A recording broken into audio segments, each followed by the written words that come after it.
Hey, what's up guys? In today's video I am going to show how to add an image tag in HTML, and we will learn about complete parameters of the image tag in this video. So video is going to more interesting, and before start I request you to subscribe my YouTube channel. So let's dive into. So first of all, you can see I have put the image in this folder. So as you can see, it is the PNG extension, and in the code you just have to add the image tag like this, and there is no need to add the close bracket of the image like here I have added for the h2. So in this image you have to put the source of the image, and here you have to mention the name of the image, for example eFill, and the extension must be same of the image. And if we save it and refresh our front end, so as you can see our image is added, but it is so huge, so we are going to manage its height and width.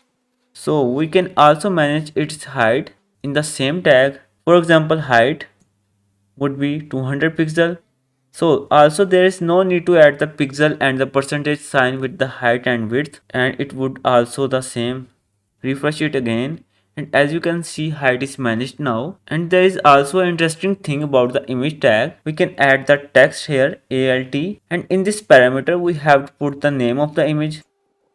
So if I refresh it again, it will not show the text, because whenever the image is broken or something else, for example if I put here jpg, the wrong extension, save it, refresh it again, then you can see image is broken and the name is showing there. So that's why the name is showing here, because image is broken. So in that case this image text is helpful. So just go back there and rename it again png, save it and refresh. So as you can see it is vanished. So there is one another thing, we can add the style. So we can add the style border radius 50%, save it and refresh it again. So as you can see, by this style the image is round now, and we can also add the image border and the color of the border.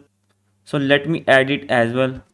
Border 1 pixel, solid color yellow. We can increase the pixel 5, refresh it again. So as you can see border is added now. So by this way we can add the image in the HTML. And in this video we have learned about the source code, and there is no need to add the close bracket in the image tag. And as well we have learned about alt parameter and height and the width, and there is no need to add the pixel and the percentage with the height and width, and the border radius 50%. And if you add the 50%, then the image will complete round. So I hope you must find this video useful, and finally thanks for watching.